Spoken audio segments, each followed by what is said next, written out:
What up? What up? What up, party podcast people? Doing good.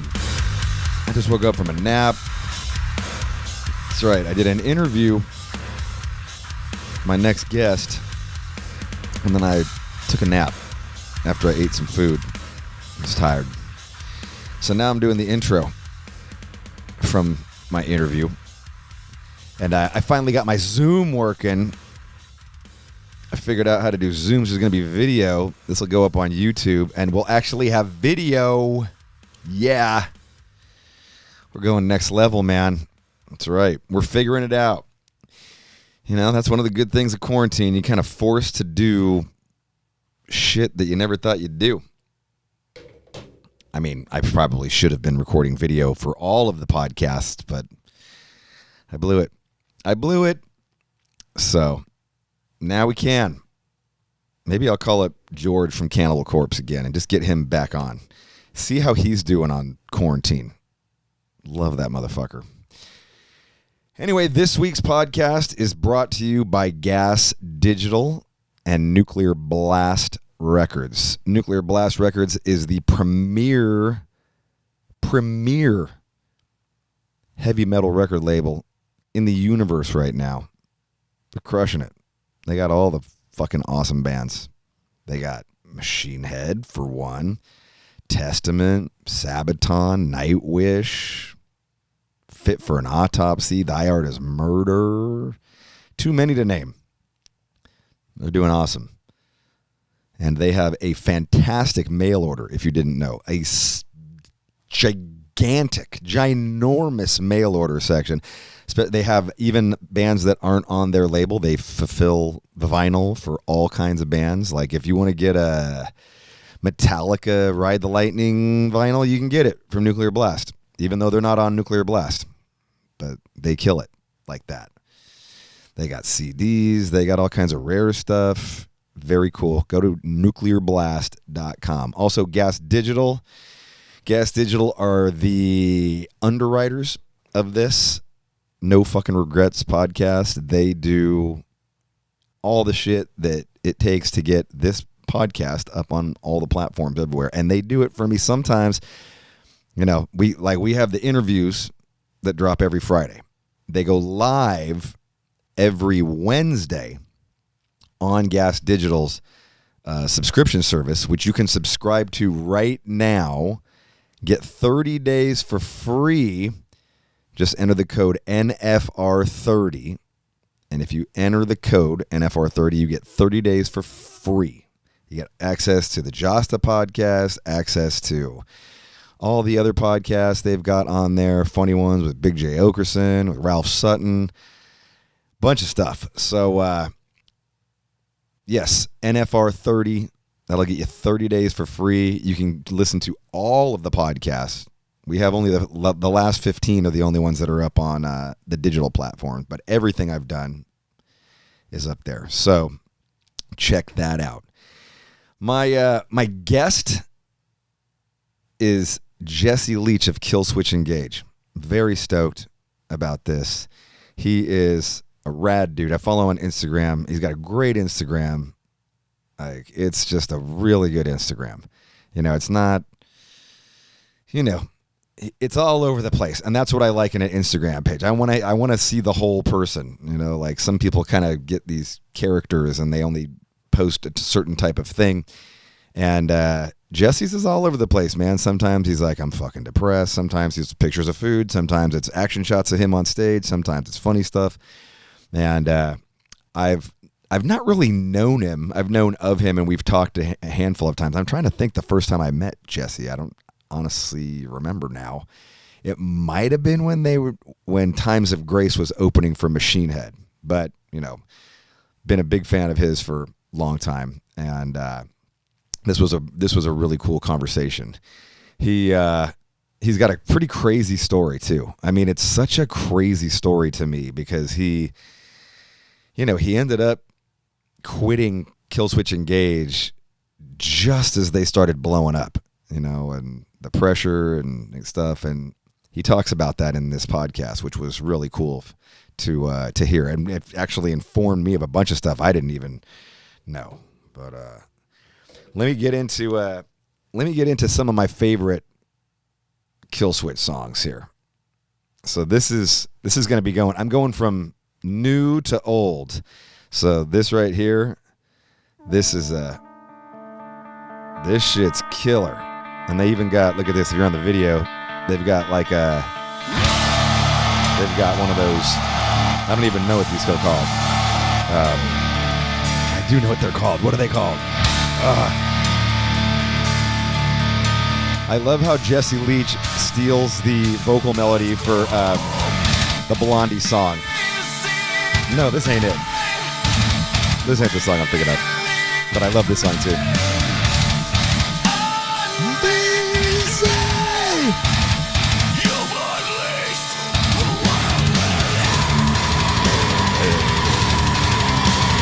Right, this song right here, though, this is a rocker. That's hard.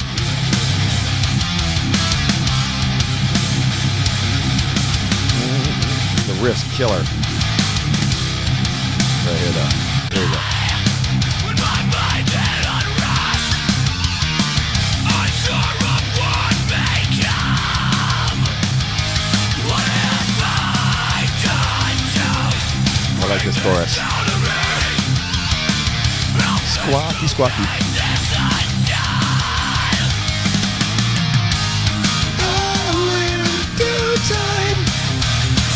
That's a killer chorus.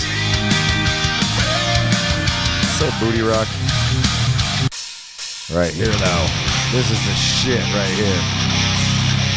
I remember hearing this song back in the day. We were touring on Supercharger, and we were like, "Oh shit! Listen to this. Fucking heavy." Yeah, this shit pummeled when it dropped. Right here.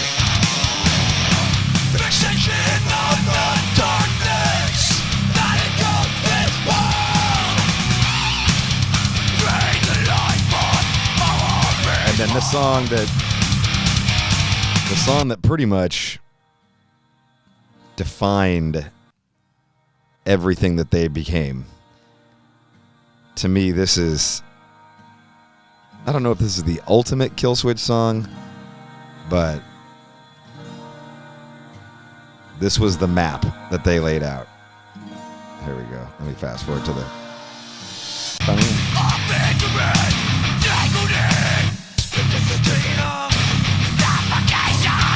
It's just heavy. Even now, it still has a groove. That beat's so simple. Let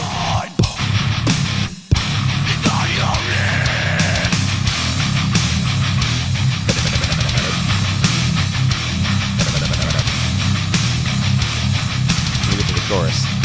The chorus coming here? There we go.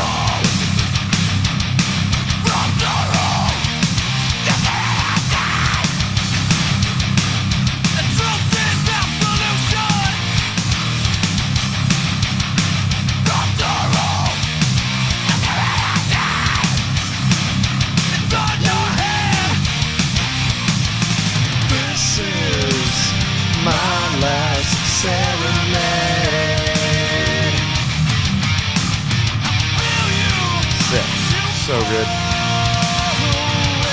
But this right here, this is Times of Grace right here. Oh my God.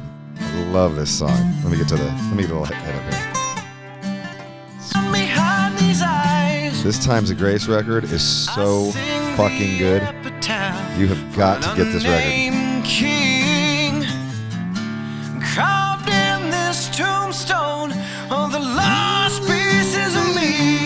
How far is the distance between you and I? But they're right here. There we go. This is Hymn of a Broken Man, the title track. So fucking heavy. There's nothing left but apathy.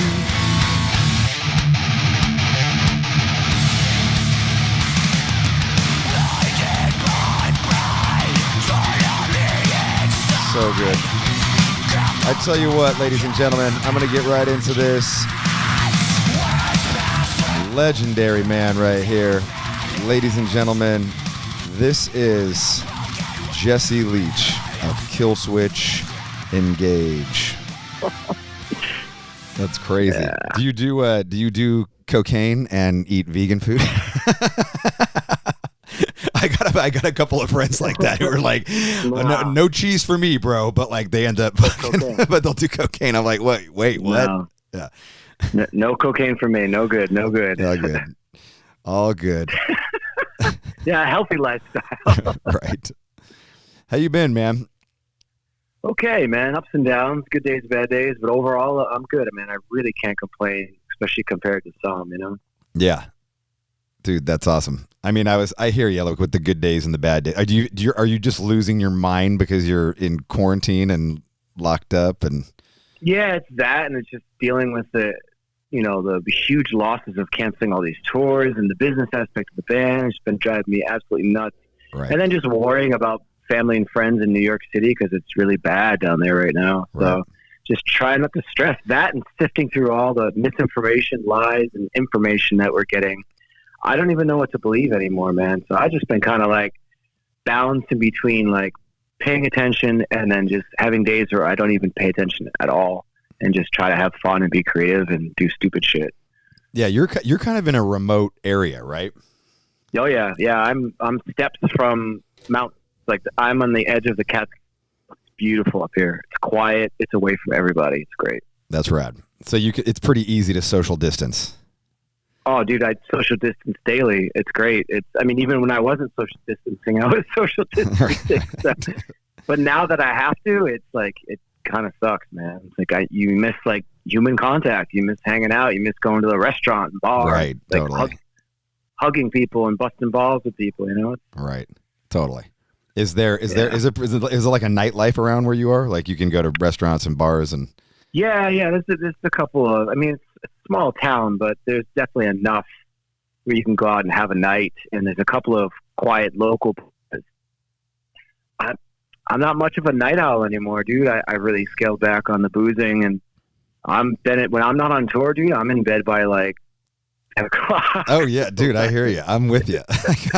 I mean, normally when the kids are in school, I got two boys, so I'm like, I got to get up at like 5:45 in the morning to start getting them ready to go to school and all that. Yeah, you stuff. Can't be fucking around being up late at night. With that dude, by like 9 o'clock, my 9:15, I'm like, fuck it, like I'm going to bed. Yeah, I don't even have kids. I just lived that life for so long, staying up really late and partying and drinking and being hungover. I can't do it anymore. It's just it lost its appeal. So I'd rather just get up early and like do shit in the sun, it is nice. It is nice. I still drink, here and there, but yeah, I know I do too. I got a cider right here. Actually. Oh, shit.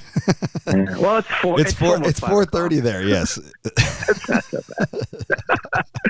Not that so you were like, I remember the last time we hung out, you were like kind of a bourbon man or something, or maybe we went. Yeah. No, we went to the Tiki bar in San Francisco, and you were having all kinds of like foofy drinks. Yeah, dude, I love tiki drinks. It's a little known fact, or maybe a known fact, I don't know, but I love tiki bars and tiki drinks. And yes. In San Fran, you got one of the best ones there, man. Off the top of my head, I can't think of the name of it, but that place is great. I love it, man. Yeah, was that one of the best ones that you've frequented? Easily. Yeah. They're known for their bartenders. The guy was the bartender. You're kind of breaking up. Can't hear you. How about now? There you go. Keep it in the sand. Yeah. There we go. Yeah, the main bartender at that place has like 30 years experience. The dude will make you like an incredible cocktail and not even break the stare and tell you a joke while he's doing it. And it'll be one of the best cocktails you've ever had in your life. Right. You used to work at a bar too, right? Weren't you a bartender for a while in New York City? I was a bar back training to be a bartender in Manhattan in the Greenwich Village, and like a really fast-paced, crazy cocktail bar. So yeah, that was kind of my thing in between times of grace. It's pretty, like, it doesn't sound like it's very much, but it's a pretty intense job, right? Stressful, man. Stressful as fuck. And when I worked there, I lost like 10 pounds in 2 weeks just coming up and down the stairs, preparing cocktails. You got like a bar that's like 4 people deep by 30 people hollering at you for drinks. Like it's nonstop, very fast paced, 15, 16-hour shifts back to back. Holy shit. Oh, yeah. That's a long time. Yeah, I would show up at like, early just to get shit done, like 1, 2 in the afternoon, and not leave there till 4 or 5 in the morning. Wow. And then have to get up to do it like 4 days in a row. And then, weekends, you're hanging out with your bartender friends, partying or just sleeping. So it was a mess. I was a mess for a good year. So. Yeah. But you're drinking too, right? Like the end of the night, you guys are having some drinks. Or maybe maybe the bartenders are teaching you how to make super rad drinks. That's definitely happening. And then we had this thing called safety meetings when it got too stressful or there's too many assholes at the bar. You turn your back on everybody and everyone would take a shot and you continue on. So after like the third or fourth safety meeting at that shift, you're pretty buzzed. Right. You can handle any asshole that comes at you. Any New York asshole that comes at you. Yeah. And that bar was pretty like kicking. Like when it first started, we had like the Vogue magazine Christmas party. We hosted the cast of Friends. So it was like a really well-known bar that had like huge parties with crazy rich people. At one point, it was a couple of the people from Friends, I won't name names, and Chelsea Handler doing blow off the bar, like crazy nightlife, And I was there just running around like a chicken with a head cut off, just trying to keep up. Huh. That's pretty awesome. I'm looking at my thing here. I'm wondering if I can change my... Am I right now? Am I big to you? Oh, there we go. I just figured out how to change. Hold on. Speaker view. Yeah, I just changed it to. Now I don't know how I. So someone speaks you're big. Oh, got it. No, I don't want that. Okay. I don't want what I just did there. Gallery view. Yeah, it's split screen, so you're on my left. I can see myself. Yeah, that's kind of cool. How do I do? Yeah, that's okay. No, there's another way though. That seems like it wouldn't work on I guess it'll work on YouTube. That'll work on YouTube. Fuck it. Good enough. Yeah. Let's see. Let me go full screen. Boom. Okay, there we go. We're legit right now. Nice. We're fucking legit. All right. This is my first time using Zoom. Yeah, it's my second time. I did this with my family. My sister has an account, and I just joined one of the meetings, and it was my entire family hanging out, having drinks. Cool. That was a couple nights ago. It's kind of fun. Was it like a social gathering online, like a video conference where you guys drank? Yeah, we've done that. We've done a few of those now with our friends. It's funny because as my family, it just gets to the point where no one has anything to say. We just kind of stare at each other. But it was fun. It was nice to see everybody. Right. Does your family drink? Do you get together and drink with your family? Yeah. My father and I are known to polish off bottles of things and have deep philosophical conversations, but that hasn't happened in a long time. For the most part, casual drinkers. No one's really partying anymore. Yeah. No one's really a heavy drinker in my family. Pretty responsible, calm individuals for the most part, aside from myself. What did your family is in the Massachusetts area? No, they've moved all over the place. Right now, the majority of my family is in Arkansas because my brother settled there with his kids. So my parents, who are the grandparents, moved down there to be with the grandkids when they retired. And then my sister lives in Savannah, Georgia. So they're all down south now. But yeah, we all used to live in Rhode Island, New York together. Okay. And then they all pieced out and went south. Did you grow up in Massachusetts? How did you? No, primarily in Rhode Island. Oh, okay. I grew up going to shows in the New England area. Like I went to probably 3 or 4 shows a week from the age of 15, 16 through my 20s. I was in the hardcore scene, constantly traveling, bumming rides, going to see bands from Connecticut to New York to Jersey to DC to Maine. Holy Vermont. Shit, that's rad. I was a total hardcore punk and metalhead, and I went to all the shows all the time.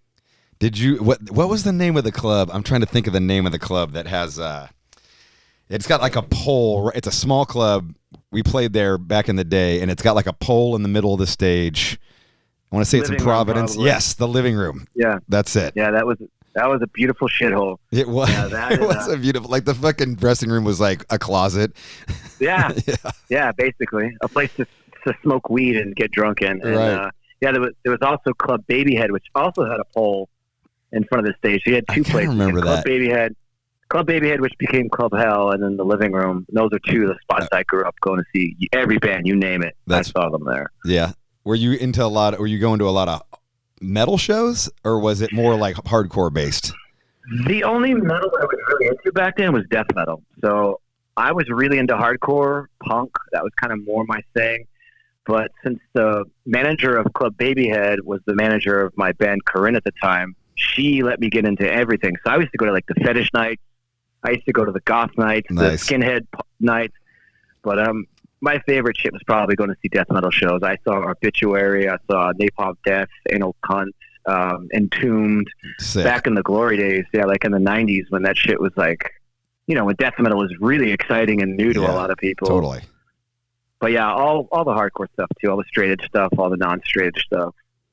Anything aggressive, I was in it. I like aggressive music, man. That was my tranquility growing up, was getting into that heavy shit, We had a fetish bar out here in San Francisco called Bondage A Go-Go, and we played the same venue, so we would go there.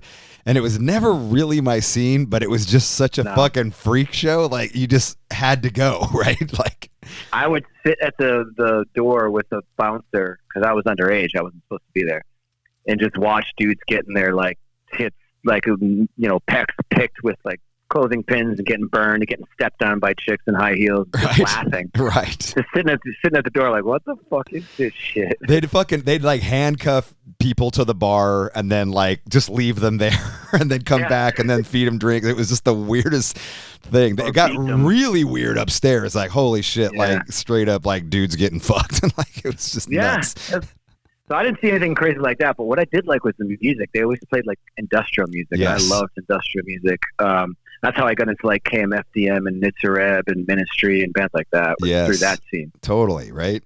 Yeah, a lot of industrial definitely catered to that kind of bondage, gothy, patent leather with all the bondage ball and the Germans, dude. Leibach, right? One of the guys that ran the fetish night, I ended up working for years later. He had a fetish shop, and he wanted to open a new business and expand his business. And at the time, I was in between tours, out of a job, just starting up with Seamless, and he opened a business called Doggy Style Design, and it was a company that made T-shirts and like shoes for dogs.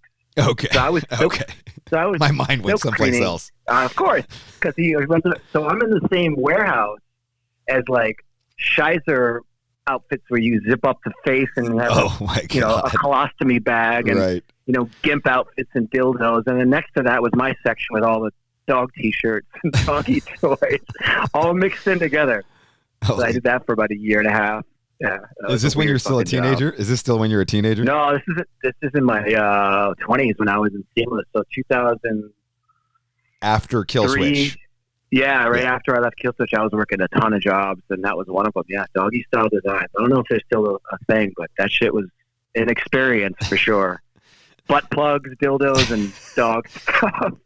Did you ever take any of the dildos and the butt plugs to use on your girl at the time? Just like, dude, check this out. I got this from the store I work at. No, it's funny, man. I've never really been into that dildos and butt plugs type shit. It's not my bag. I mean, I don't knock it. Good for you if you love doing that shit. But I'm old fashioned.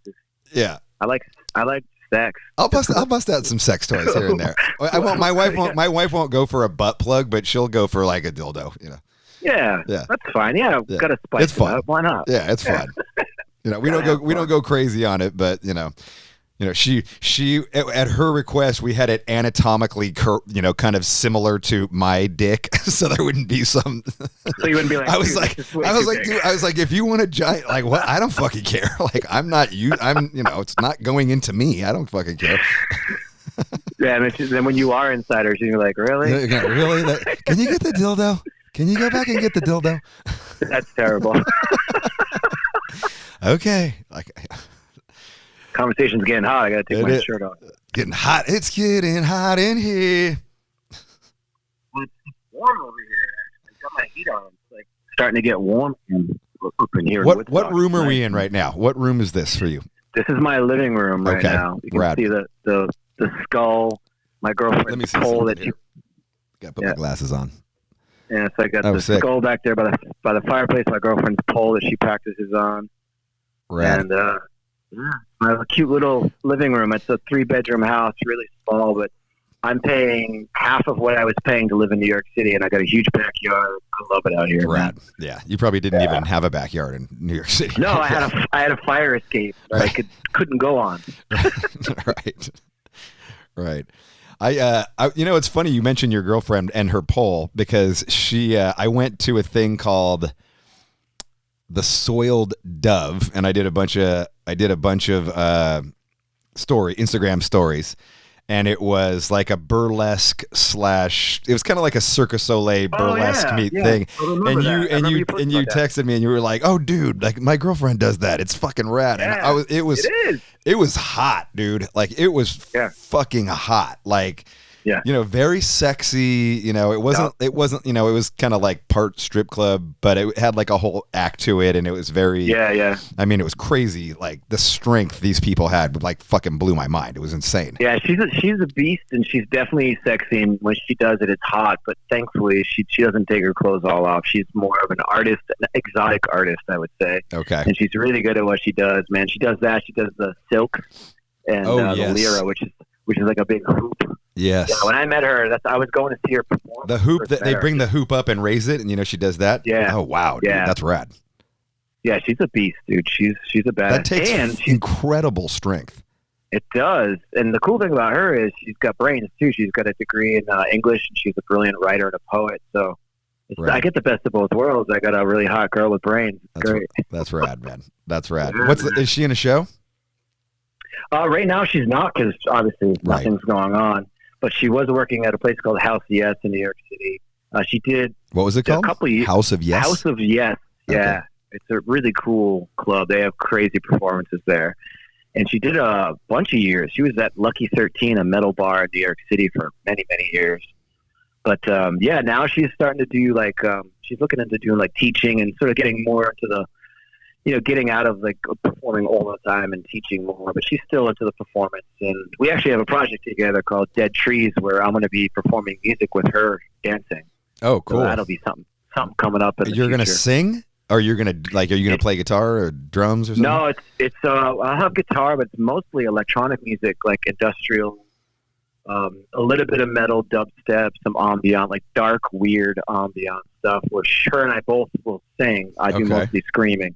And then she'll do performance while the music's playing too. Wow. It's really, it's cool. Something I've just always wanted to get into. And now that we have all this time, I've just been starting to write. So it's exciting. It's fun. Rad. Have you DJ'd like that kind of stuff before?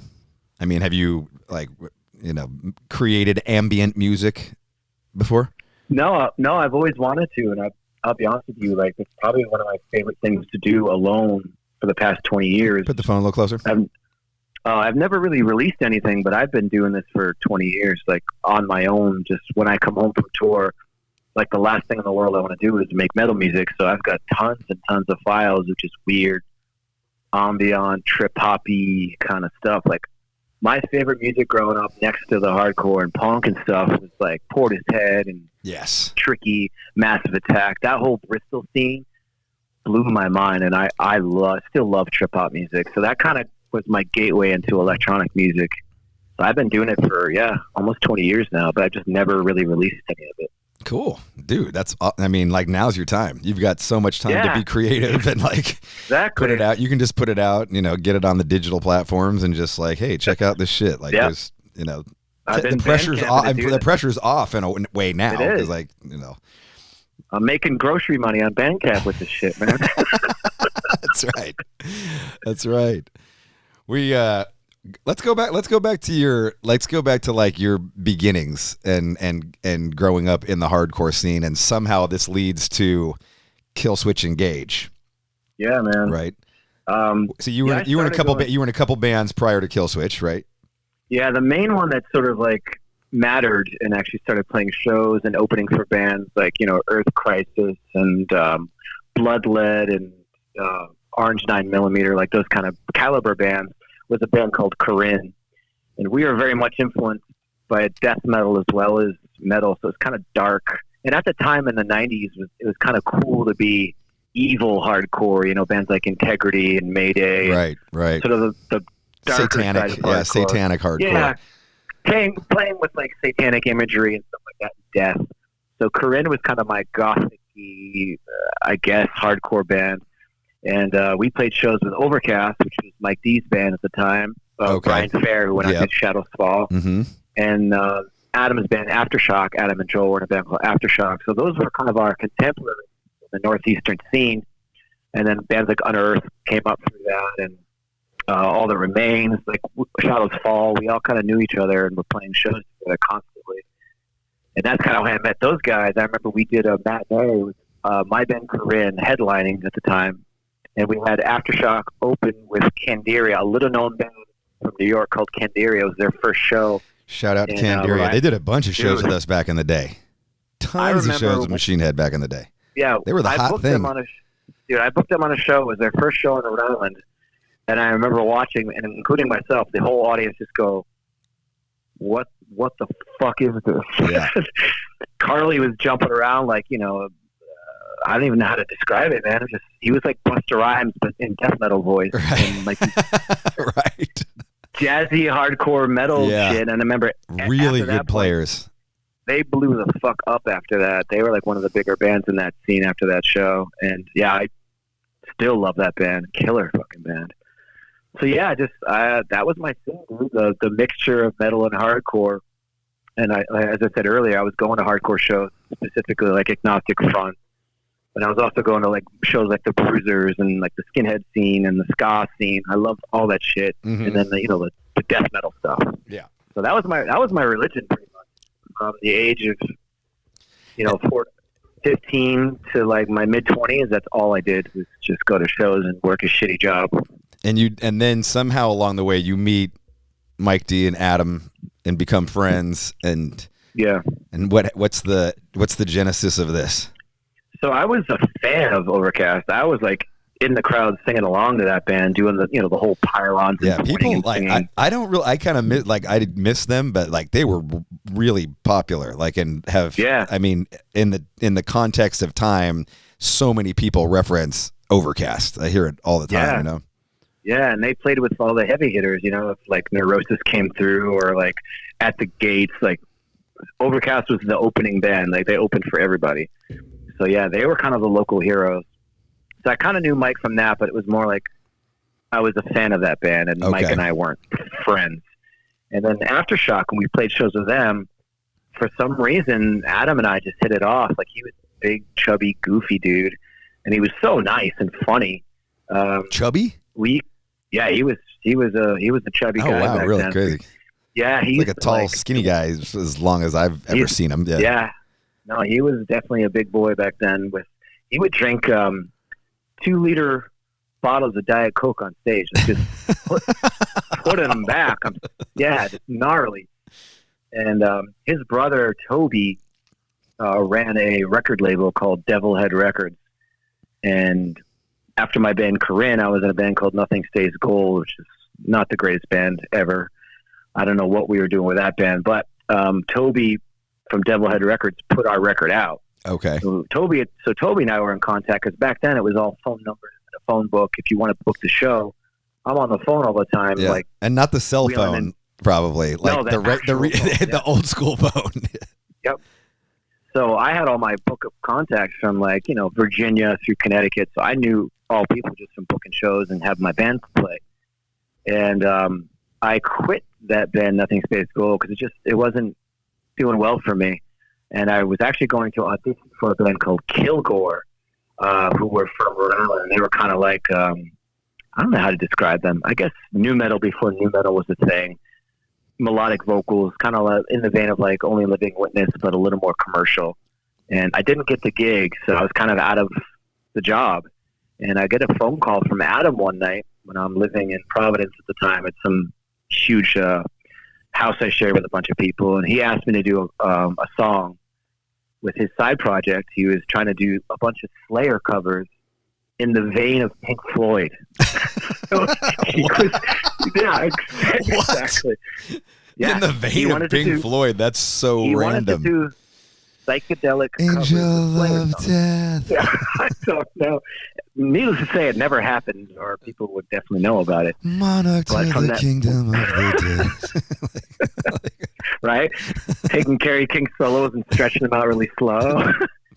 But so that didn't work out. But we sort of had a friendship because of that. And he's like, "Hey, I got a side project with Mike D from Overcast.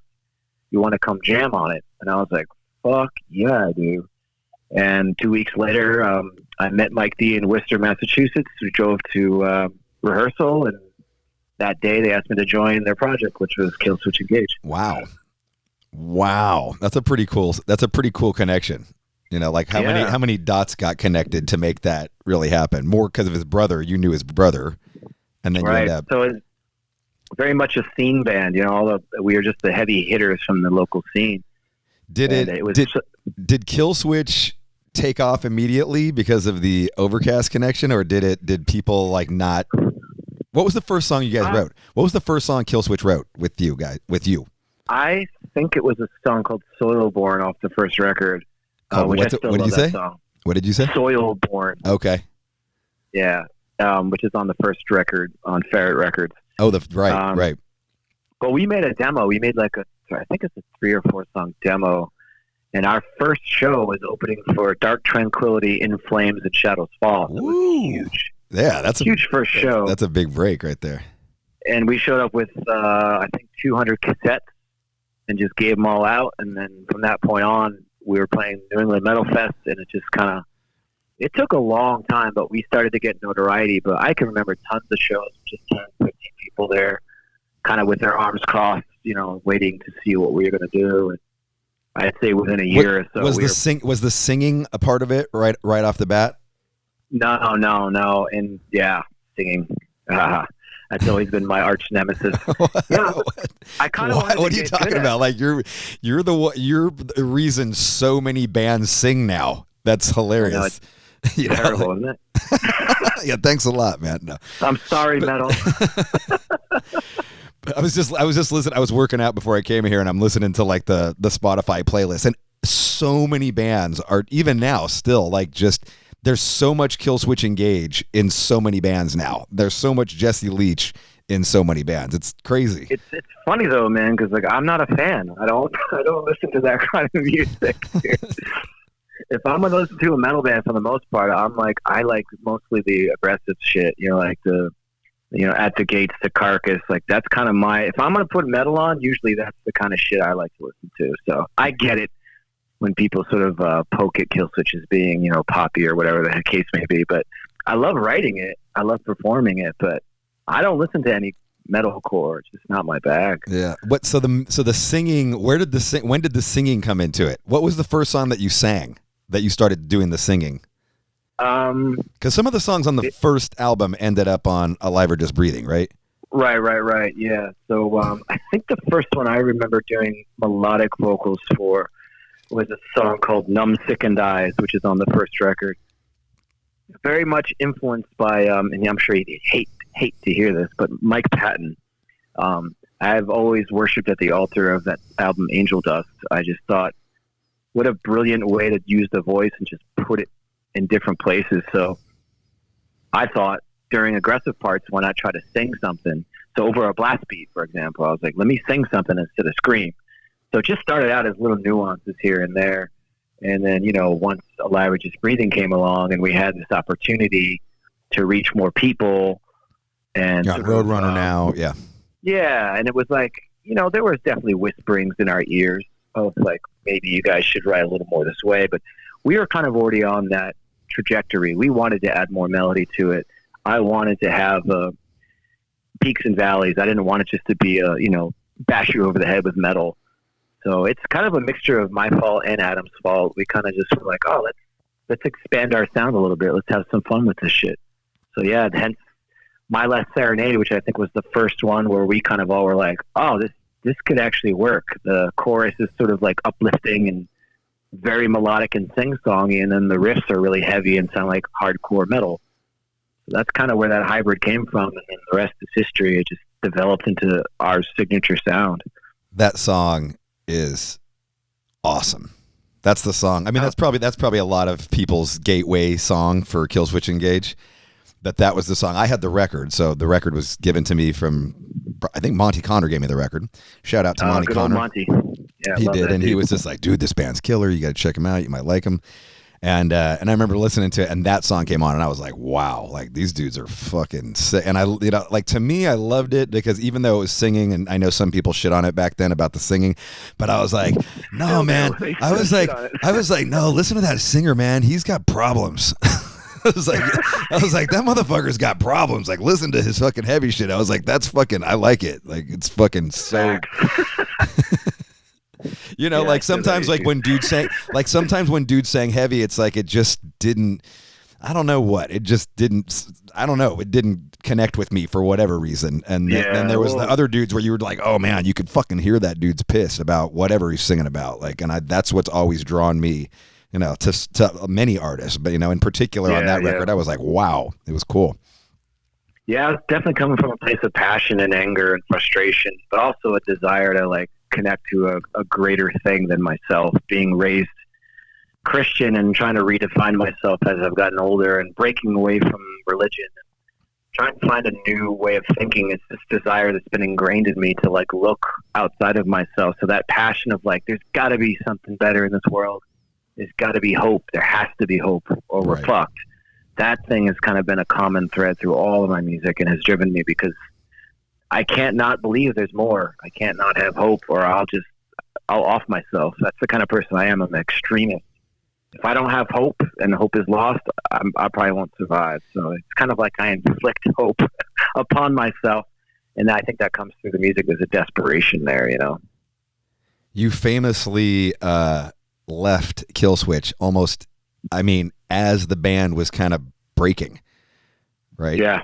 And I gotta say, even for me, I was so shocked because you guys hit like a fucking bomb. Like, it was just everywhere. I remember we were on Supercharger and that record dropped, and it was like all any motherfucker talked about was Killswitch Engage. Like, Killswitch Engage, holy shit. And so, and then you left, and I think you've probably told this story many times, and know why. But the thing that always is fascinating to me was that you had the balls to walk away, that you had the whatever it was that was making you walk away. I mean, in a lot of ways, it kind of.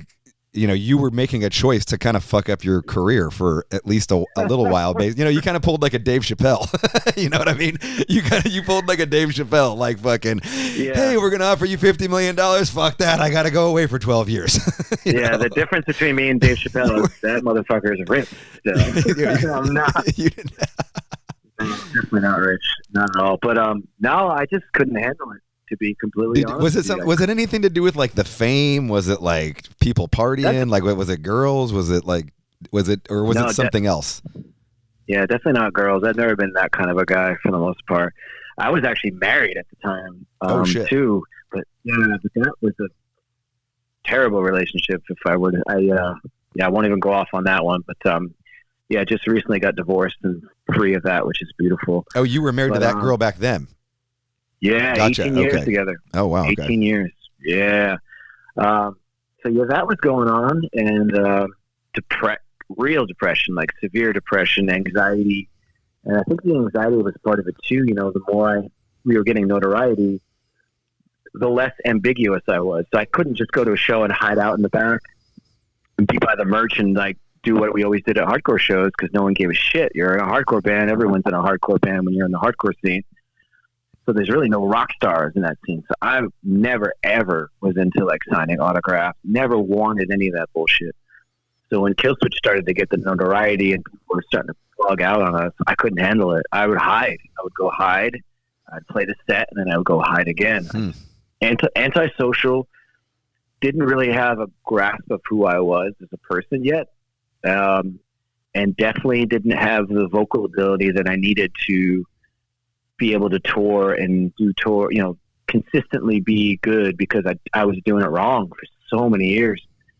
So I was losing my voice every 3 shows. Oh, shit. Okay. depressed. Like losing were you losing?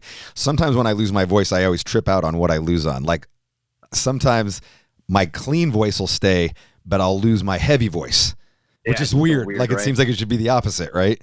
Yeah, I was losing a lot of my low growling, so everything was really high, screamy. And then when I would go to sing, my voice was damaged as it was. I'm off key constantly. Right. So I was just beating myself up, not having a good time. And at the time when we first started touring, I thought it would be good to be completely sober. I thought that would help my voice out, which maybe it did. I have no idea. But I started the first few tours I was doing, I was pretty sober too. Yeah, Felt but like I was not enjoying it, not relaxed, not having fun at all. And were the rest of your guys, the rest of your band, at least I was going to say the rest of your band are ragers, right? Having so much fun, laughing, goofing off, coming back into the van at 3 a.m. when I'm asleep. And of course, everyone's too drunk. So I'm the guy who has to drive to the hotel. I'm the guy who has to drive to the house to stay at somebody's house back then. So I hated it, man. I was hating every minute of it. And, I just pulled the ejector seat because I was thinking this is going to kill me. I was ready to off myself. I was not in a good place. I was a kid too, I didn't know myself that well back then. I mean, but, probably none of you guys did, right? I mean, no. Nobody. And it wasn't like we were a band of best friends. We were a band of I know that guy from that band. I respect him. Right. But we weren't tight. So put us all in a van together, and you realize very quickly who jives and who doesn't. And I just felt like the odd man out constantly. And then on top of that, throw pretty instant fame your way. Just everybody's super high expectations.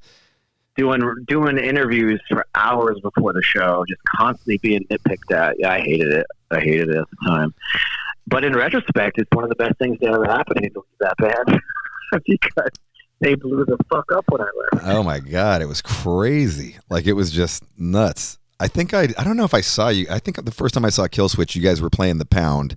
I think it was with Howard. I'm pretty sure it was with Howard. I can't remember. I bailed early on, man. I bailed within the first month of the release of the record. Yeah. I was gonna say because it was pretty. It was still you were new. I think they were opening for Kitty or something. I was Yep, that was the tour. I quit. Okay. Right before that tour is when I walked away. You were we're going to open for Kitty? Fuck this. What the fuck are we doing? And it was a 9-week tour. And I was I'm not doing that. I'm not leaving my wife and everything behind for 9 weeks because I was still very much. I mean, the most touring we did was 2 weeks when I could get vacation from my job. That's so crazy. That's so crazy that you were so not into it. Oh, yeah. It was crazy. But, I mean, do you look back? Do you look back on that time? I mean, sure you've thought about it enough, and whatever. You made your choices because of whatever. But do you feel like now, when you go on tour, you've just got this totally different appreciation for it because your mindset's so different? I mean, you guys are a heavily touring band now. I mean, you tour all the time. Yeah. No, it's great because I was able to live a blue-collar life, learn work ethic, become a man, figure out who I was and what my voice was. And I don't think I would have done that if I was in a band touring constantly. I think I would have developed very differently, especially under the quote-unquote fame that those guys had. I think that it would have damaged me. I think I would have spiraled into some heavy addiction problems or something because back then I was very susceptible to that. So yeah, man, I got to do a lot of legwork on my own and learn how to be a man. And then when I finally did see some moderate success again, which wasn't till Times of Grace, I toured with Seamless for many years and that band kind of never went anywhere. But I did learn to fall in love with that life through Seamless, going out and touring and actually enjoying tour. And drinking, being able to... Were you drinking then? And, having fun. Yeah. Doing what you should be doing as a young 20-year-old in the band, just partying and having fun. But man, I still appreciate it. There are moments where I'm out on the road and I can remember all the shitty jobs I've done over the years to make ends meet, to pay my bills. So when I'm feeling low about something, I just do a reality check and be dude, this beats bartending, this beats carpentry, this beats all the shit jobs I've had to do over the years. I'm really glad that I did go through all that, because I wouldn't be who I am today, and I definitely wouldn't appreciate what I have without all that. Rad. Let's talk about Times of Grace, because I got to tell you, when that fucking record hit, it blew me the fuck away, dude. Like it's a top 10 record for me. It's a desert island record for me. Like, that's insane. I love that record. It's coming from you, that's insane. it's so fucking brutally heavy, and then it's got these incredibly just soft, beautiful moments, like super positive, like, it was so all over the place. I didn't know, like, when I heard about it, I was like, I don't know, what's this going to be? I mean, I was just assumed it would be similar to Killswitch, and it does have maybe a little bit of that in there, but like, it's got these kind of doomy riffs and, these I mean, how did that all come about? I mean, and do you think that it was Adam's kind of, hey, we're having problems with Howard. Maybe I can get Jesse to jam over here with me on this, and eventually get back into Killswitch. I won't speculate on that, but I will. Yeah, they were burnt out. They were totally burnt out at that point. I mean, the touring they did for End of Heartache was insane. Dude, it was crazy, massive phenomenon of a record. Right. That and the one after. So Adam was not taking care of himself as usual back then, and he threw his back out really bad, to the point where he was stuck in a hospital bed in London. Oh, right. Didn't he had part of his like back fused together or something, right? Yeah, it's really bad. His back still sucks. I feel bad for that dude. As he says, his spine is like peanut brittle, so he's got to be very careful. That's why he's skinny now, because he works out constantly to keep his back strong. So anyway, the dude was laid up in the hospital for the better part, I want to say 2 months. Like, it was bad. Wow. And during that time, to help fight boredom and depression, he was coming up with ideas in his mind for music, because that's what he does. He's constantly writing music. It's insane. And I called to check on him. And so you guys maintained a friendship throughout all that time, like even after you quit and stuff. Adam would always call me from the road, shithouse drunk, late at night, and we would discuss stuff, and he would make me laugh, and I would just hear him out, let him vent about the road or whatever was going on. Yeah, so we maintained a friendship for sure. So yeah, I got a phone call from him one random day, and he's like, "Hey, dude, I just got out of the hospital. I'm back home." I basically demoed, like, I think at the time it was 8 songs, and I don't think it's right for Killswitch. I don't think it's something I want to give to Killswitch. And I can't think of anyone else I'd rather have help me with this project than you, because I love your lyrics and your voice. And I was like totally blown away. Out of a job, just quit Seamless, broke, living with my parents. Oh, shit. Broke. Yeah. How old are you at this point? What was I? 27 or so, maybe. So that's tough going. That's tough going back with your parents at 27. That was tough. Yeah, and then basically my wife at the time just be like, "Dude, we're broke. Sorry." I put everything on the list for music. It was everything. You're living in New York at this time? Yeah, that's when I moved to New York from Rhode Island. Yeah, and I spent. So you're like, "I'm broke. I'm going to move to New York City." Well, it was a suburb up in Yonkers. So okay, so gotcha.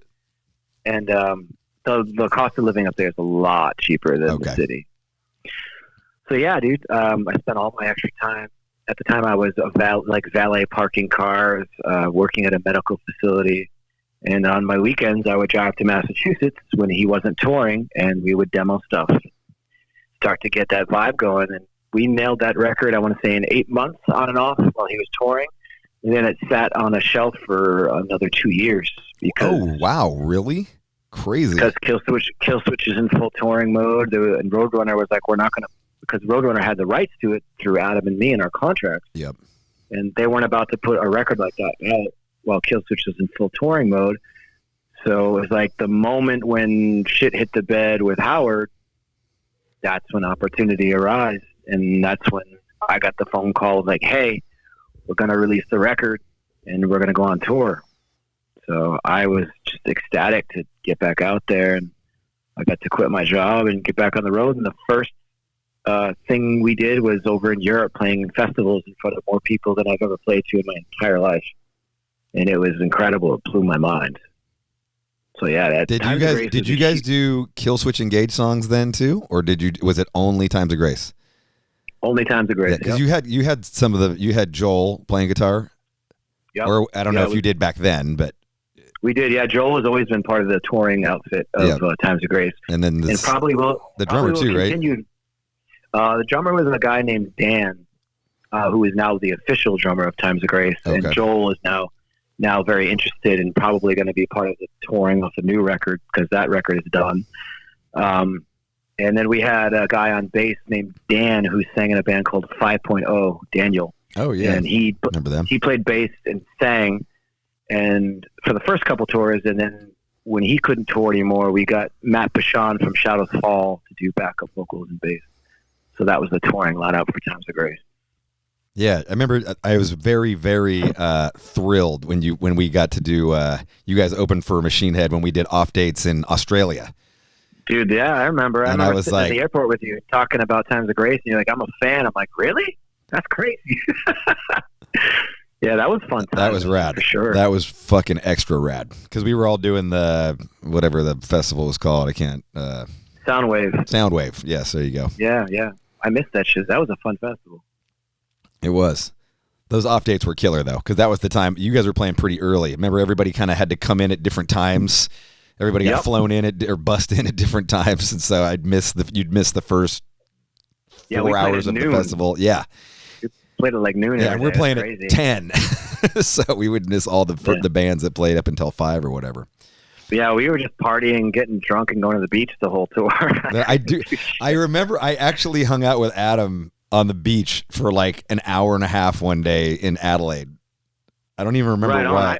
I remember swimming with you in Perth at night. Yes. We all jumped in the Indian Ocean late at night, and I remember the guy at the hotel being like, "Don't do that. You got great whites out there." And we're like, "Fuck." We're like, "Fuck it, let's do it." That was fun. Yeah, dude. That's the first time I ever swam in the Indian Ocean. That was the amazing. First time I ever saw Perth. That was fucking cool, man. Oh, was that the first time to Australia? First time to Australia. Yeah. Nice. First time anywhere internationally was for Times of Grace. Prior to that, I'd never done. Oh, you would only toured America. Oh, wow. Only toured America. Yeah. Gosh, that's crazy. I didn't realize that you would quit that. I mean, I don't know. I kind of forget the time frame of it all, but of course, yeah. I know it was early. I just assumed that you had done, Europe, America, and then somewhere along the way quit or whatever. Yeah, bailed early on, dude. Yeah. And so that that record's just, Hymn of a Broken Man. I mean, Jesus, dude, like there's just so many fucking amazing songs on that record. Like, thanks, if you haven't listened to that record, and I know a lot of you didn't listen to that record, which was a huge shame, but you really need to listen to that record. Like, it is. Times of Grace didn't get quote unquote popular until after we were sort of not touring anymore. It's kind of like a cult band. Like, people gave a shit after we were gone. Yes. And now I get constantly bombarded with questions about it. I'm happy to say the new record is done. That's awesome. And I think it's 10 times better than the last record. I'd go on a limb and say it's probably the best material I've ever recorded with a metal project ever. Wow, dude. I'm excited. Because it's not just metal. Yes.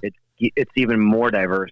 Much more diverse. We really tried to stray away from anything that sounds Killswitchy.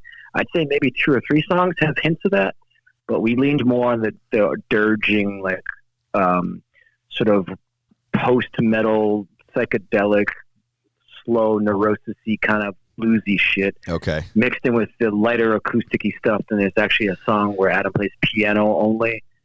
It goes all over the place. Nice. Yeah, it's very diverse. And Adam takes lead vocals on 4 songs.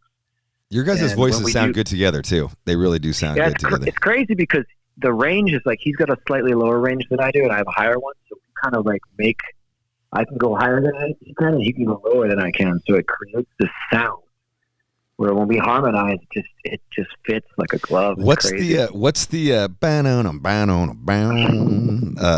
The acoustic. The Forgotten One. Yes. Forgotten One. Dude, that shit should have been like a fucking radio smash. Like that song was. We could have been like Sons of Anarchy or something. It could, I mean, that's like Bon Jovi shit, right? You know, like fucking. Yeah, I'm a cowboy. I love that song, man. Totally. I mean, horse I ride. I'm wanted. Dead or alive. Yeah, I can fuck with old Bon Jovi. That's good stuff, man. No, that's such a good song, though. God, such a good song.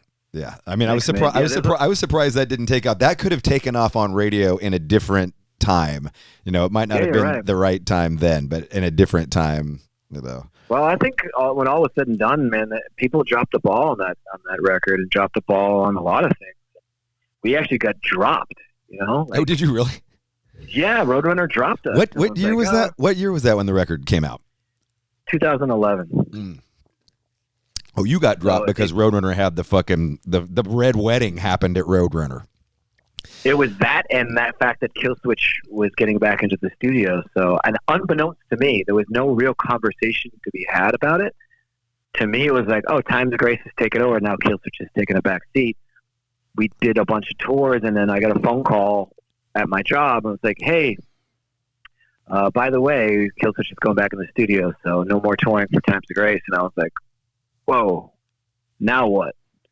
So that was the year where I, went into bartending. Was like, I'm going to become a bartender. That was my thing. So Howard was still in Killswitch at this point. He wasn't officially out, but they were having problems. Hiatus. Yep. So he could sort of try to figure out his life, basically, which is a whole long, sordid story. So, yeah, I was kind of shocked that they were trying to continue on with him, and it totally didn't work out. And, I was the first person they asked to rejoin, and at the time, I didn't want the gig, believe it or not. I wanted Times of Grace to keep going. Oh, shit.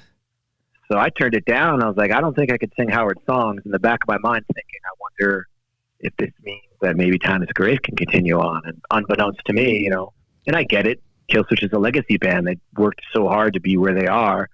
They decided, no, we're going to continue on and we're going to hold auditions for a new vocalist. And I was like, fuck. Oh, wow. So they asked you first, and then you turned them down. Yeah. And then they went and did auditions. Yeah. Oh, and then crazy. Yeah. Wow. I've never heard this part of the story. I didn't realize that you turned them down. I was mid-shift at my bar in Manhattan, and I got a text from a friend of mine who sent me the article stating that they were going to hold auditions. And I remember that day, as clear as day, a fan came into the bar and recognized me. And I remember he's like, what are you doing behind a bar? Like, washing glasses. Like, what? This is weird. What the fuck? You're a rock star. And I'm like, no, I'm not, dude. I'm a regular guy. I'm broke. And I remember sitting there looking at my phone. I'm like, fuck it. So I texted management, Killswitch management, strong.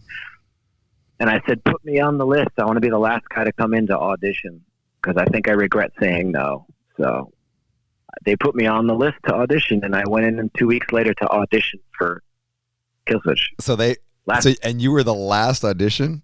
Wow. After, I want to say 2 days of vocalists, I want to say 18 people tried out. Holy moly. So they were burnt out. I walked into the room and I could see visually they were just like shot. So they're fried, right? And I'm like, nine different singers playing the same songs and fucking. So I basically said to them, what songs did you audition? Was it all Howard stuff or was it like your stuff? It was like 6 of Howard songs and the rest were mine. I think we did about 16 songs altogether. Holy moly. And that's a lot of songs, dude. Yeah, I was ready though. I was rehearsing every single day at that point because I was like, I'm not bartending anymore. I'm not doing this. Fuck it. Let's just do this. And I actually pitched to them. I was like, why don't we just do a live just breathing tour because it was coming up on the anniversary. Put your there. Yeah. I said, why don't we just do like an Alive or Just Breathing reunion tour because that record was going around to its, I think it was the 10-year anniversary. I don't remember, 15. Anyway.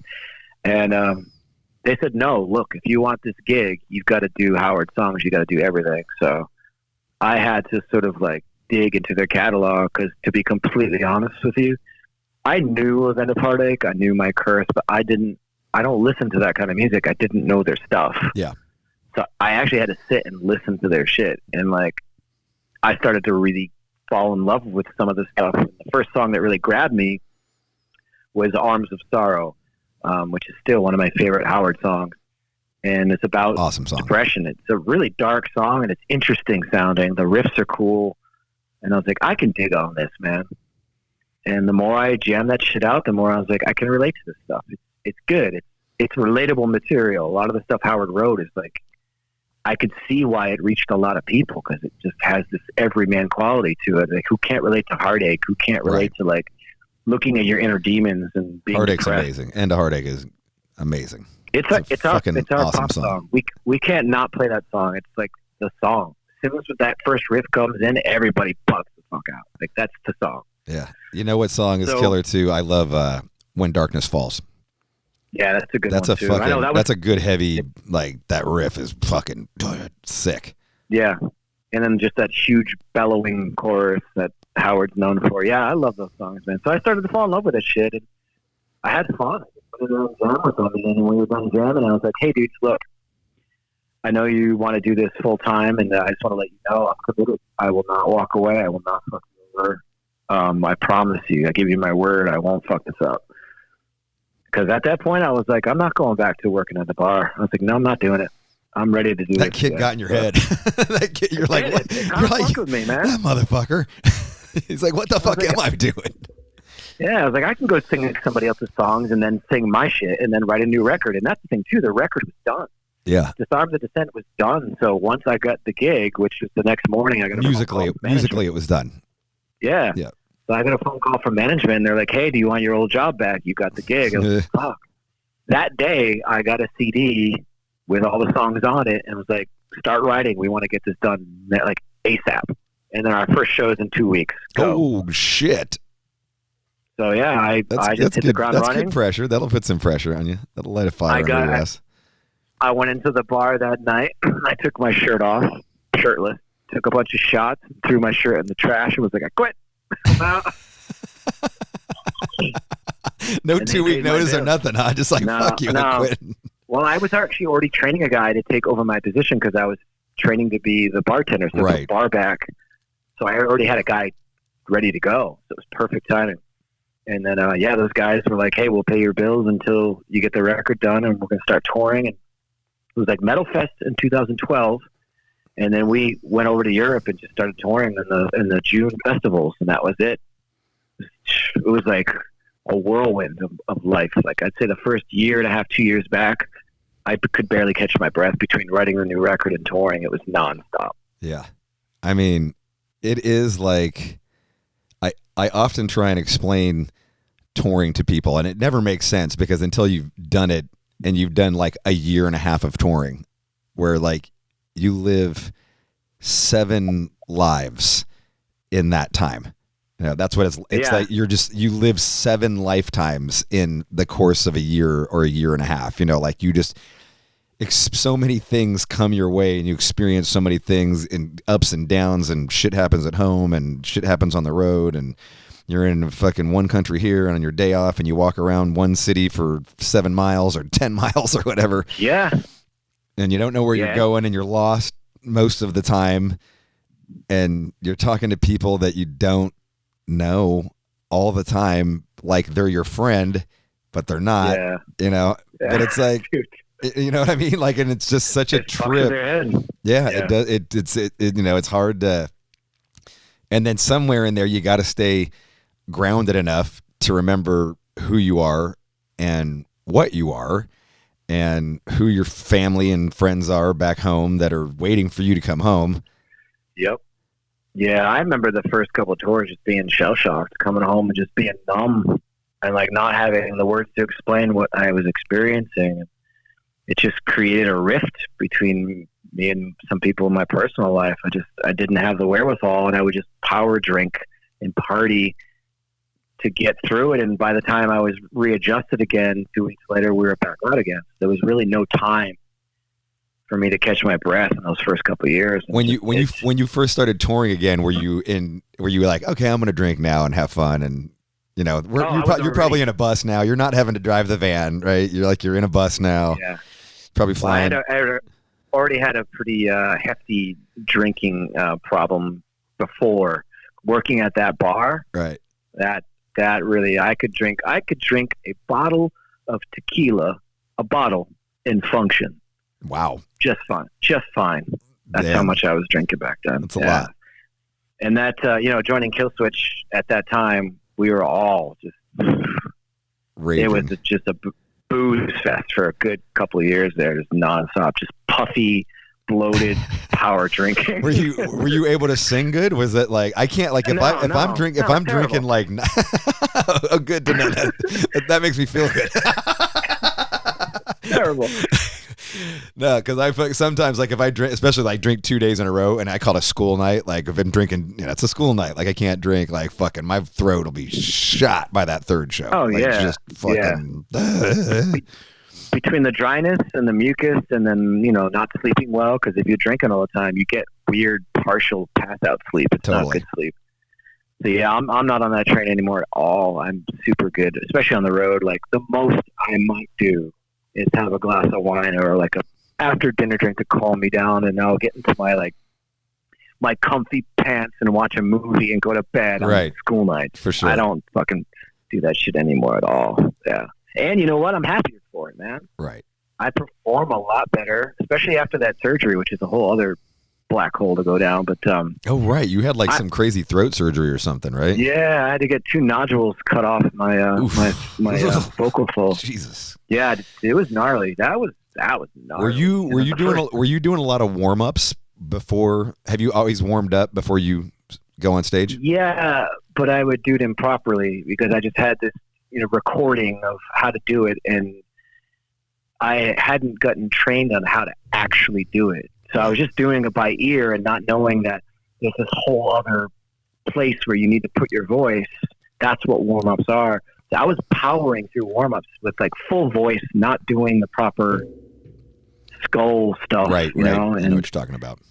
Yeah, and doing it while drunk. So like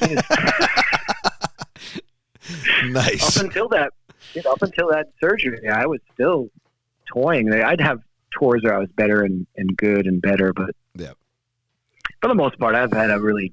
Were you drinking before the show? You drink before the show? Oh yeah, yeah. Power hour, we call it. Power hour. So you would just stay. So that, in what I'm gathering from that, is you'd stay sober until about an hour before the show, and then the hour before the show is like, all right, let's fucking whatever, shots, beers. My average back then was at least 5 shots before the stage. And then I would bring a water bottle with back then it was whiskey and water. So in between, like every time there was a tuning break, more. Oh, right. So by the time we got off stage, I was cross-eyed, and that was kind of my routine for years. Oh, dude, I was thinking, I started drinking before the show regularly. I want to say around like 99, maybe 97, maybe 99, but I eventually at one point, a decade later, I drink a brown eye. So it's like vodka and Coke. And I would sit there and Grey Goose and Coke. I love it. I mean, I fucking love this drink. Like I can drink, I still drink it now. I love this drink. I don't know what it is about it. It's something delicious to me and simple and easy. It's simple. That's what I like about it. I don't get a hangover from it. Yeah. And, but I would just, I'd get a solo cup. I'd have no ice because I didn't want it cold. Like a singer, you want it warm. So it'd be room temperature Coke, room temperature vodka, and then I just kind of measure it to whatever the line was in the solo cup. And then I was like, yeah, it's not very much. Like, and then I'd drink it, and then I'd get up on stage, and I'd be waiting around. And so one day I was like, I wonder how much vodka this is that I'm drinking, because I'm not doing it. I'm just doing it by eye, and so I had a shot. There happened to be a shot glass in the dressing room, which, as you know, there's never a shot glass in the dressing room. It was just totally random. I was like, what the fuck? Okay, like I'll fucking measure it. So I measure it. I pour the vodka in. I'm like 1, 2, 3, 4, like 5, 6. I was like 7 shots in my pre-gig power hour drink, and I was like, whoa. And then I'd get up on stage. and I'd drink. I'd get there like 5 minutes before, and I'd be like, "Hey, Mudbilly's our drum tech." I'm like, "Grab me a brown eye," because I had brown eyes on stage too. Line it up. Yep. Lining it up. So hey, let me get a bet. So probably another shot and a half after that. So now I'm at 8.5 shots. And then we'd play the show, and I'd drink water, but between songs when I rapped, I'd bring the cup up and be like, "Cheers, everybody!" Cheers. Totally. And doing that. Yep. And so if it was for a regular show, probably like another 3 shots. If it was like a raging show where it was just like we're having a great time, like woo, probably another 5. And I was like, dude, I'm doing like 13 shots a day of vodka. I don't even know what that is what the amount in a bottle of it is, but yeah. And then I'd get off stage and then I'd stop. So I'd get off stage and end it. Like I wouldn't drink anymore. I would just eat food, I'd hang out or go to bed or whatever. Cause I was like, I got to sleep. It's a school night. I got to go.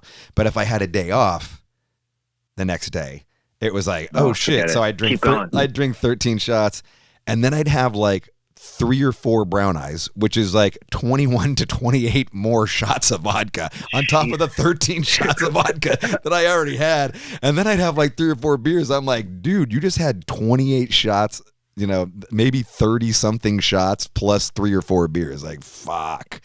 It's gnarly, dude. Yeah. You don't realize it. That's the thing, though, especially out there. You don't realize it. And we get, like, our rider, I was getting a bottle of tequila to myself because no one else was drinking it. Mm-hmm. And by the end of the night, I'm like, it's all gone. I'm like, who is drinking? Who's drinking my tequila? They're like, you. Like, no, not us. A bottle of tequila to your head. That's kind of when I knew, like, I had to chill. But the real wake-up call was getting the surgery because I just knew that I wasn't sleeping well. I was staying up late. I was doing all the things you're not supposed to do, basically. Yeah, talking like crazy, probably. Being an idiot, getting drunk and going out to the bars and yelling and partying and all that stuff. The talking's the worst, right? Like that's that's the hardest shit right there. Like that fucks my voice up more than anything. If we've got a day off the next day and the dudes are going to go out for a drink, I'll go have a nightcap and chill. But if I walk in and the music's loud, I'm like, I can't do it. Yeah. Because I'm going to sit there and just be quiet and I'm sorry, dudes, I can't do this. Because the moment you start talking above the music, you don't even realize it. That kills your voice. Totally. I was doing that a lot. I don't even go out on days off now. I'll go do my own thing. I'll go work out. Like I'll go whatever. But going out, I won't even go out to dinner. Like most of the time, it's just no talking for the day off. We're doing That's kind of how I am too. Yeah, we're doing a 3.5 hour show, so it's like that day off is crucial. Like it's crucial. I don't know how the fuck you do that. It's 3 hours. I remember hearing that. I remember hearing you were doing that. I'm like, how? I tell you, those first couple shows are rough. Yeah. But you just get used to it. Like how it is. Like you get warmed up. You train for it. You got to train for it. Like just like you got to rehearse for what you do. And then just you do it. And like I think because we gradually graduated to that, and now it's just like, oh, this is what I got to do, so I just do it. Yeah, I see that. Yeah, but I think I clock out around about an hour and 15 minutes on stage. Say that again. I'm tired. One more time. An hour and 15 is kind of my max on stage. Also, I'm running around like a madman. I'm not staying still. I don't have an instrument to sort of ground me. That's the other thing, and I'm like all messed up. I'm sure all of us are, but my neck and my back, I'm broken, dude. Oh yeah. Oh, dude, if it wasn't for chiropractors and masseuses, I'd be shot on the road. I'm direly missing that right now during quarantine. I've got the balls and I'm rolling out. All this stuff is so bad. I use massage so bad, dude. How are you holding up with quarantine? Are you just going crazy, or are you freaked out about the future? Is there anxiety regarding everything?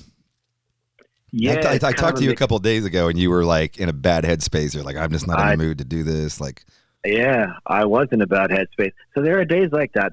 Thankfully the good days outweigh the bad days. But I also have days where I'm just like, what the fuck is actually happening? I don't pay attention to mainstream media unless I'm comparing notes with stuff that I've heard from colleagues, people who are on the front lines, or doctors, friends of mine, or people who are actually there experiencing these things. And then I read, conspiracy stuff, and I read left, right. I don't care what political affiliation. I'm curious to see what everybody's saying. That's when I start getting anxiety because I'm like, everybody's saying something a little different, and everyone believes something a little different. So I don't trust anything anymore. So I don't really have a ground to stand on. I think when this whole thing first started, I was like, oh, this will fly over in the next month. We'll be good. Right. Now I'm not so sure, because to me, I know they're not telling us everything. And of course they're not going to. The government has all kinds of secrets. They've always lied to us. So we're getting half the truth. So I'm concerned for the well-being of, obviously, our economy, people who live check to check. I've got 17 million people filed for unemployment in the last 3 weeks. It's fucking I'm trying insane. to do it myself, dude. It's ridiculous, man. They're like, you're in a band. You can't file for unemployment. Yeah, but I don't know if you can. I don't know. Can you? I don't know. I can. I can't. I know that. I was like, I can't. Yeah. Fuck. Yeah, my accountant hooked me up. So, yeah, hopefully that'll work. We'll see. But to try to do that right now, like, you get this busy signal. Everybody, I'm sure, who's listening on unemployment knows it's impossible to get through. So I've called like 147 times today to keep getting busy signal. So wow, crazy. My anxieties arise. I hadn't really thought about that. Kind of yeah, shit. I guess it is. I hadn't really considered that. You know. Yeah, all the people who have normal jobs and quote unquote normal lives, they're bugging the fuck out, and they're wondering where they're going to get their food from soon. It's going to get bad before it gets better. That's kind of where my anxieties lie. You know, I think shit's going to hit the fan, and civil unrest. I'm worried about all that stuff for sure. But I'm an optimist, man, sometimes to a fault. So I constantly have that PMA of like, it's going to be okay. I coach myself. It's going to be okay. But you have those days where you're like, fuck it, man, this sucks. Yeah. And that's rough. Especially when you see people you love who are going through it, you know, and you feel so helpless because I can't do shit to help. So that's kind of where a lot of my anger, frustration comes from. And it's just the not knowing. Because none of us know. Everyone wants to be an expert, but nobody knows. Nobody's an expert. Crazy, unprecedented time in history. Yeah. And it's global. It's not just like it's the U.S. and we could fucking leave the U.S. and go on vacation or go on tour and get the fuck out of here. Yeah. We're just, that's what killed me is like, we're just dead in the water. Yeah. Never been like this in my life. I've been hearing, and I've talked about this a few times on the podcast, but what I've been hearing, I'm reading more shit, type of shit that I've never read in my life, like going to the WHO or the CDC website, you know, the Center for Disease Control, and reading, you know, Dr. Anthony Fauci, like the guy who's like, you know, pretty much considered like the, you know, the Steve Vai of, you know, virologists, you know, or the fucking John Bonham of virologists, you know, like some, like a dude who's been doing it forever, like every well respected and going there and really seeing what they, and just taking and making my own opinion about it and just trying to read that, you know, that's a lot of it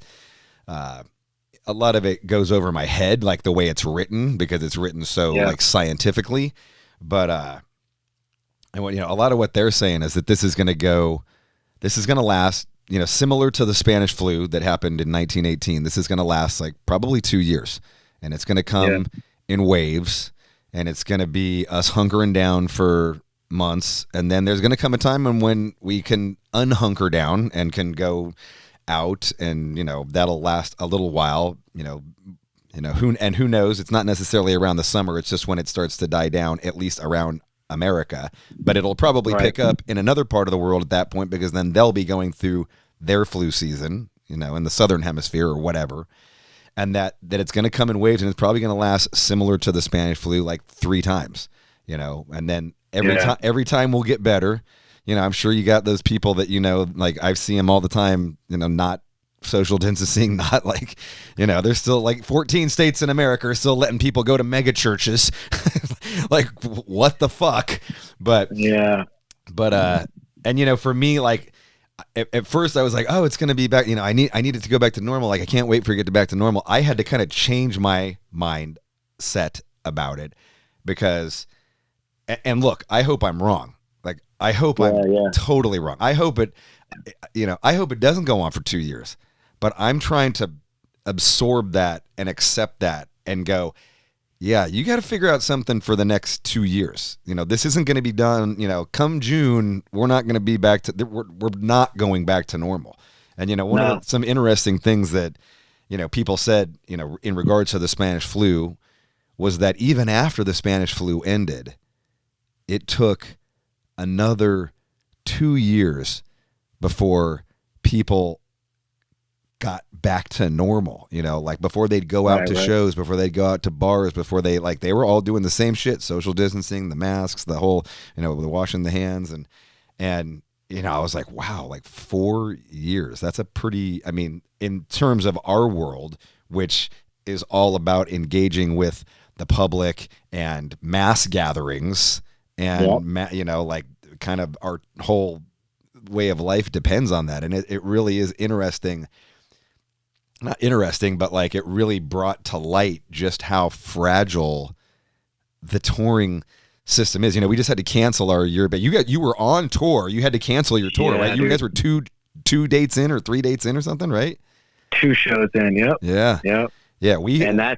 We lucked out. It was before the tour started. So that was a month before we had reached that point where we had to start spending time. Yeah, we had to drop, $200,000 on buses and trucks and flights and this is and that's is and like we were like we've got 14 shows canceled. Even when we had 5 shows canceled, it was like tour's over. Like we can't afford, we can't absorb this loss. Like this is too massive of a fucking loss. You're not getting a paycheck. Yeah, there's fucking, a lot of tours we do, like, we often, make money from other things, not even from the tour. Like, we're losing money on the tour, but we make money with VIPs or merch or whatever, so it just kind of all comes out on the wash 4 months after the tour's end over or whatever. And you realize how quickly that money that you're so used to getting to like live it. A little closer? A little closer? Yeah, the money that we're used to getting to pay your bills and maintain our lifestyle, once that's gone away, you realize you're scraping. You're like, oh shit, you got to go into your savings. You got to if we're not getting touring income for so long, you got to learn how to live off the other stuff. And like, what do I do? Yeah. If I'm not touring, what the hell do I do? And I could lean on bartending. I could lean on all those things, but guess what? I can't do any of that shit. Yeah, you can't go. The bars are closed. I got nothing. What am I going to do? I have no idea. So that does cause me. I hear you. I'm pathetically unqualified to do anything else. Yeah. I'm a big fucking child. I've said that for a long time. I'm just like, I'm so pathetically unqualified to do. I've been doing this since I was 17 years old. I'm sure it's the same for you. Like, at least around there. Yeah. I'm going on 23, 24 years of doing this. Yeah. On and off, but yeah. Right. It's all I know. And if it's not that, it's DJing, which I make good money from that, but I can't do that. Right. And then working in the food industry, restaurant, bar, can't do that either. So I don't know. Yeah. I'm just hoping that it ends sooner than later, but you're right. Who knows? It could last a lot longer. I mean, we've gotten tours canceled all the way up through June now. So the Iron Maiden was canceled. Yeah. We got all our flights for Australia. All that shit was paid for. So we're like, did you get the money back? Were you able to get the money back? Working on it, not so much. Fuck. It's bad. That sucks, yeah, it's man. pretty bad. Yep. Let's end with an Iron Maiden story. Let's end with what's your? You've toured with Iron Maiden once now, twice. Yeah, this was going to be your second tour with them. Second tour, yeah. Yeah. Dave, well, all right. I gotta Did you ever party with Iron Maiden? Did you have like you got hammered with Bruce Dickinson one night or something? No, they don't really party, dude. They don't really party at all. And then when we're there, they're not there. They come in with their private car entourage, play the show, and they go. They're not really hanging very much. Really nice guys. Definitely would make eye contact and say hello. And did you say they'd make eye contact? Yeah, you know. I know what you're talking about. I love that you said that. That's fucking awesome. They don't give a fuck. Totally, because sometimes you tour with a band and they don't fucking even look at you or acknowledge that you're there. Yeah. And like, oh yeah, so I'll just go fuck myself. Thanks, dude. Yeah, so they were incredible, man. But yeah, here's a funny story. So when I was younger, my dad was a preacher. I grew up in a very hardcore religious family, and we weren't allowed to listen to anything that wasn't, approved by my parents. My brother smuggled in Number of the Beast, nice. 1980. Was this 87, 86, 87 maybe? I don't remember. Around that time, and my dad found the cassette tape underneath my brother's bed. Ooh. And we got a lecture. Hellfire rips a lecture about the devil's music And flash forward to many years later, my dad has loosened up a lot. He's a really chill guy now. He's not like that at all. I took my parents out to dinner, and I told them that I was going to pay for them to go to Europe. A little closer. I was going to pay for them to go to Europe because my mom had never been to Europe, and they always wanted to go. So I helped pay for them to get out to do a 2-week cruise with wine tasting, the whole 9 yards. Oh, nice. So I presented them an envelope and was like, "Oh, we're gonna, I want you guys to go to Europe and help." And I said, "Dad, do you remember when we were kids, and you found this tape, Number of the Beast, the band Iron Maiden?" He's like, "Yeah, I remember." I was like, "So I just want you to know we're going on tour with them, and we're opening for them, and that's actually what's helping pay for this vacation. So I want you to enjoy your vacation in Europe." And first night of tour, we met Bruce Dickinson. He came into our dressing room. Super nice guy, very sweet. They gave us champagne and trooper beer. Aim the thing a little bit more at your mouth. There you go. Like this? That's way better. Yeah, way better. They gave us champagne and trooper beer, and we're just so nice. And I managed to tell that story to Bruce, and Bruce Dickinson was like, "Oh, that's hysterical. Tell your father that the Number of the Beast is more of a study on the devil. It's more of a historical document." He just went off on this really intelligent tirade about what Number of the Beast was all about. And I got to deliver the message back to my father via Bruce Dickinson. So that's one of my favorite stories, is being able to kind of shove it in my dad's face. Right. And from Bruce Dickinson, it was a really cool moment between me and my dad, and got to bond over that many years later. That's rad. And Dad, by the way, the cruise cost $666. Yeah. Yeah, my parents had a blast on that vacation. It's one of the things I'm most proud of, to be able to do for those guys, send them out on vacation and enjoy the shit out of it. So that's awesome. Well, dude, I really, really appreciate you coming on. No fucking regrets. Thank you, man. Been awesome. Been great talking to you. Glad to see. Yeah, likewise, brother. Glad to see that you're in a good headspace and being creative and doing the best I can, man. Just like everybody, Hell yeah, I hear it. Well, take it easy, ladies and gentlemen. That was Jesse Leach, Killswitch Engage, Seamless, Times of Grace. No fucking regrets! With Robb Flynn.